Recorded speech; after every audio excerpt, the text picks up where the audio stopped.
of children are dying of starvation. The images of mothers embracing their motionless bodies, caressing their hair, talking to them, apologizing to them, is unbearable. How could anyone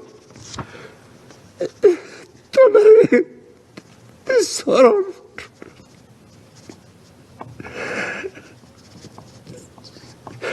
Excuse me, Mr. President. Mr. President, there is cruelty in the bombardments, cruelty in the wanton destruction, cruelty in the blockade, and even cruelty in the distribution of very limited aid. We will be asked, how can you complain about food finally being delivered after having complained about starvation and famine?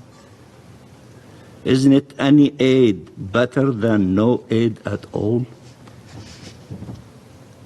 Who said these should be our choices? The doomed fate of our people. A full blockade against an entire civilian population, including 1 million children, depriving them of food, water, medicine, shelter, or a system of aid that is degrading, discriminatory, limited to food and limited in quantity, and which aims at the forcible displacement of the population and at facilitating the unlawful seizing of land. Do you know how we know this is the objective? Israeli officials are openly telling the world that this is their intention. Statement after statement, threat after threat. After seeing starvation used as a weapon of war, now we see aid being used as a weapon of war. Should we remain silent because the alternative is worse? Or should we stand up for the humanity of Palestinians, of all civilians in any situation of armed conflict? The images of hungry, desperate people storming out of the cages they were forced into in order to get aid is gut-wrenching and heartbreaking. These are people, human beings, deprived of water, food, medicine for so long and hanging to life by a thread. This is outraging the Palestinian people, all of them, including me. It is outrageous to see this situation and still you are not acting. How much more do you want? Israel wants to appear as allowing aid in, while continuing to make sure life cannot actually be sustained in Gaza. If Israel wanted aid in, it would open the crossings and allow humanitarian aid to enter immediately and fully, in coordination with the UN, including UNRWA, which proved during the ceasefire its ability to deliver aid to all those in need throughout the Gaza Strip. The UN plan, with its proven capacity on the ground, remains the only viable plan to deliver aid in line with the humanitarian obligations and principles, and it has all necessary safeguards, if that is the true concern. But the true concern is how to get rid of the Palestinians by killing them, starving them, and destroying Gaza so they have no choice but to leave if they want to live. In his speech yesterday, Netanyahu said two truths. The first is a Freudian slip, and I quote, "When you try to target civilians, you invariably hit civilians." End of quotation. And indeed, Israel has been hitting civilians. The second truth is, and I quote, "You always demonize before you annihilate." Let me repeat it. You always demonize before you annihilate. End of quotation. He was saying that as a historical lesson for all. What did he say about Gaza? And I quote, "This is the war of good against evil, the beginning of a determined war that is being waged on the battlefield.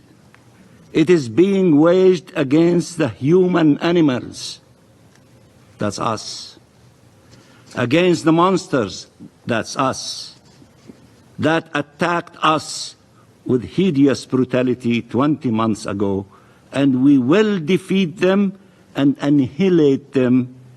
They will not remain. They will not remain." End of quotation. He repeated yesterday, and I quote, "This is a war of civilization against barbarism." End of quotation. We have to ask, is it civilized to bomb indiscriminately, to commit daily massacres, to kill entire families, to destroy all the requirements of life and survival for over 2 million people, including 1 million children? Is it civilized to blockade and to starve a people? If this is civilized, what is barbarism then? Is it civilized to bomb schools, serving as shelters for displaced civilians?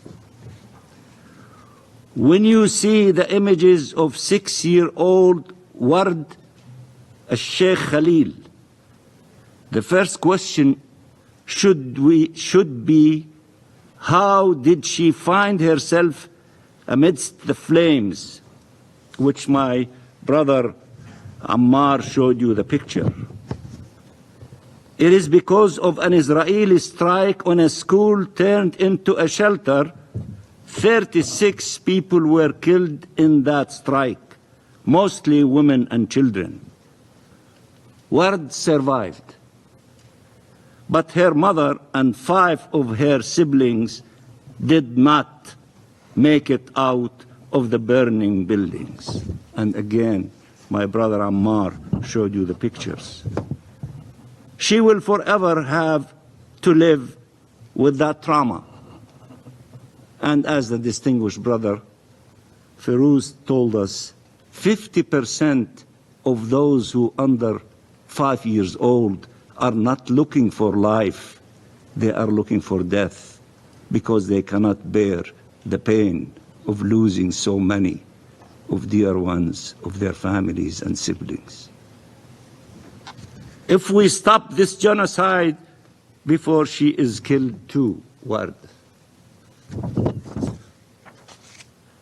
Dr. Najjar, who was honoring her noble mission as a doctor trying to save lives, saw her children as they arrived to the hospital, their bodies burned and already dead. She lost 9 of her 10 children. A horror and trauma the mind cannot comprehend.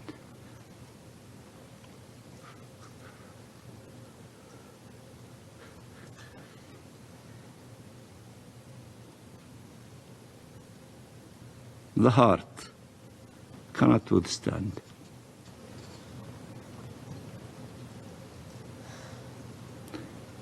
Since Israel broke the ceasefire in March, over 1,300 Palestinian children have been killed, and around 4,000 have been injured. These are children. Children. And still, a war against barbarism. Children.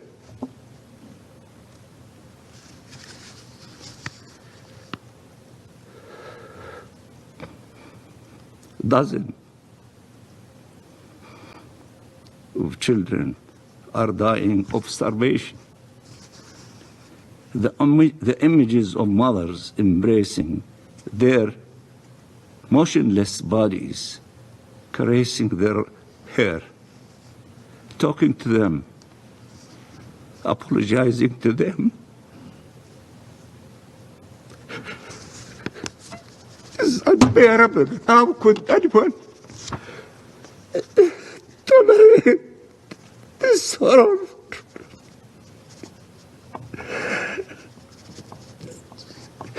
Excuse me, Mr. President. I have grandchildren. I know what they mean to their families.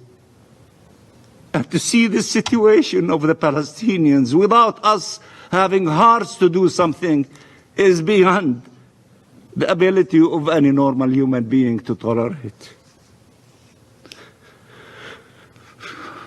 Flames and hunger are devouring Palestinian children.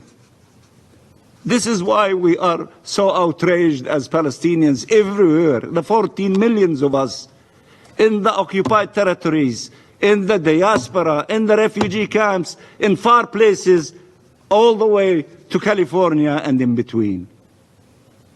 We love our children. We love our people. We don't want to see them going through this tragedy and this savage attacks by those who claim the virtues of fighting against barbarism. But Netanyahu makes claims of starvation in Gaza, despite the overwhelming evidence. And what proof does he rely on? That Israel takes thousands of prisoners and photograph them half naked, and that you can see they are not starving. He is speaking of the prisoners parked in trucks by the hundreds, or in the open last winter and the one before, including children. More inhumane and cruel treatment, more dehumanization, more disregard for basic human decency. Netanyahu claims that Israel is supplying the population with essential requirements: food, water, medicine. That's why he, and I quote him, that's why you didn't have mass starvation at all, he says.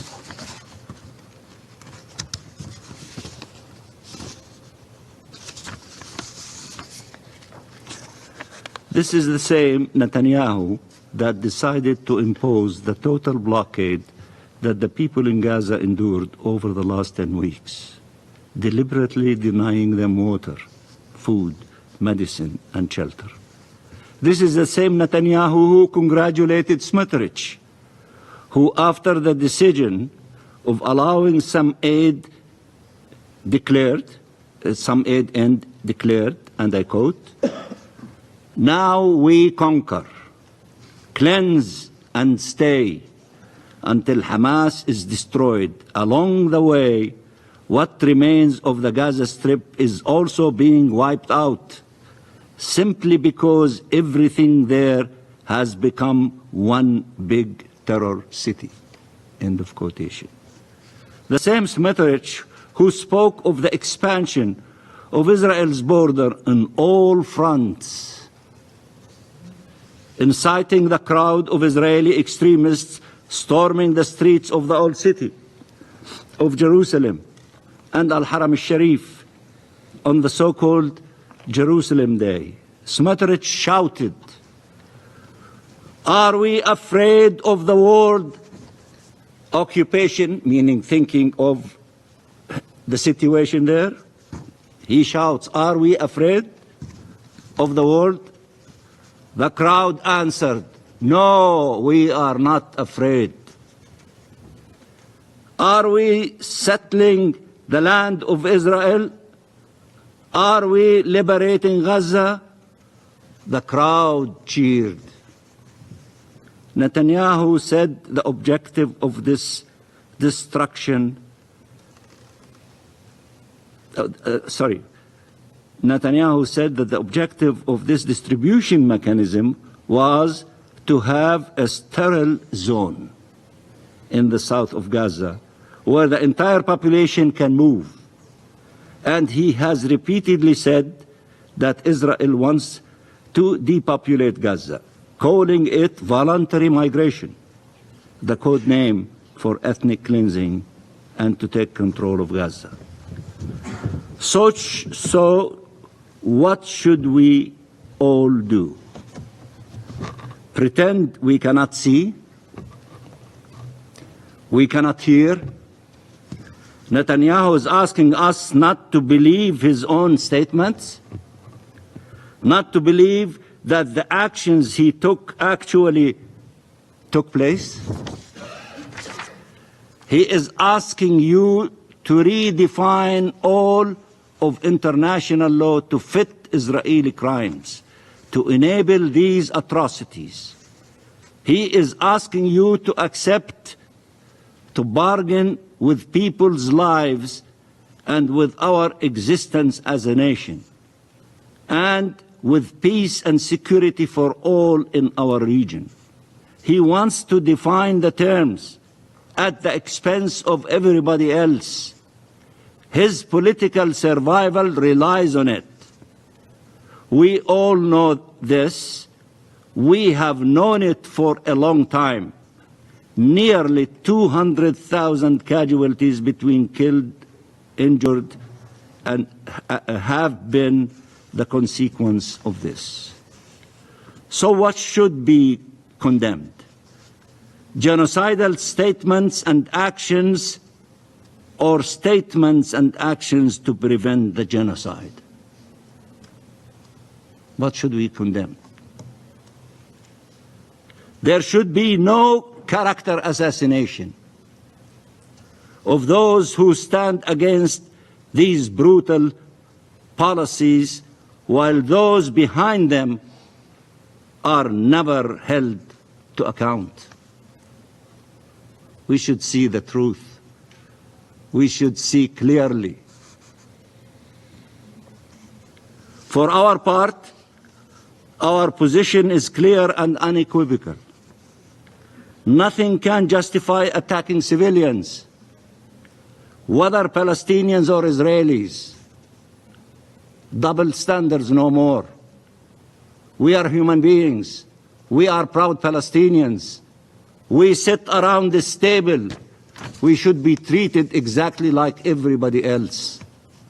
Not to see what you want to see in the mirror and to ignore the obvious, the huge elephant in the room, the Palestinian people. Be fair. Use one stick of measurement. We are like the rest of you, all of you.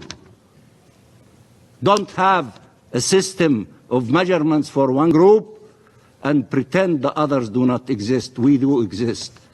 And although I love Mansour, the Palestinian artist, who my sister, Sigrid referred to him, we will never wither away, we will not go as Palestine. Although he said in that famous artwork that he see that Palestine is withering away. But he probably was referring to settlements and other issues. But I can assure you, we are rooted in Palestine more than the olive trees, the Roman ones, rooted in Palestine. We will never go away. We will not wither away. We are staying in our homeland, and we will attain our inalienable rights, hopefully sooner than later. Okay. For our part, our position is clear and unequivocal. Nothing can justify attacking civilians, whether Palestinians or Israelis. We reject dehumanization and double standards.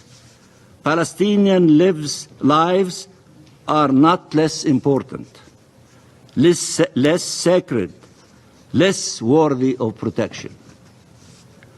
Mr. President, President Trump, together with Egypt and Qatar, is making every effort towards a permanent ceasefire that could end the killing, release hostages and prisoners, begin to end the horrific humanitarian situation, lead to the withdrawal of Israeli forces. The Palestinian Authority is ready to fully assume its responsibilities in the Gaza Strip, both in terms of governance and security, with international support and presence. President Trump said he wants to see peace prevail in the region. That is the Trump plan, not the distorted version promoted by Netanyahu to pursue the war. It is time for all states to do what is necessary to end this genocide, break this siege, end this illegal occupation, achieve the independence of the State of Palestine and the two-state solution and peace. That will be for the benefit of all states and all peoples, Palestinians and Israelis and the entire region.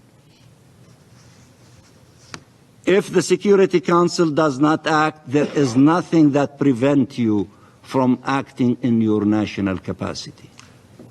Act in your national capacity. Do something. Stop this crime from continuing against the Palestinian people, this genocide. Let's not try to shift the blames of those who are not acting. Show us your true character, your commitment to international law, your commitment to justice. You can act, and by acting in your national capacity also, you might inspire the Security Council to act in its collective, powerful capacity. This is not a so-called reward or gift. This is the right of the Palestinian people to life, to live as a free people, to live in peace, security, and with human dignity in their homeland, side by side, in peace and security with Israel. These decisions can no longer be deferred. States must act within these halls at the national level, collectively, and at the upcoming international conference in June. They need to show that their resolve far outweighs the will and sinister plans of the enemies of peace. Free Palestine, as hundreds of millions of people are screaming in the streets in every corner of the globe. Free our region from occupation and wars. It has all gone on for far too long. The human toll and suffering are more unbearable than ever. There must be an immediate ceasefire. There must be unimpeded humanitarian aid and protection for our people. Hostages and detainees must be released. The forced displacement of the Palestinian people and annexation of Palestinian land must be stopped. Save Gaza. Save Palestine. Save the two-state solution. Save peace. Thank you, Mr. President.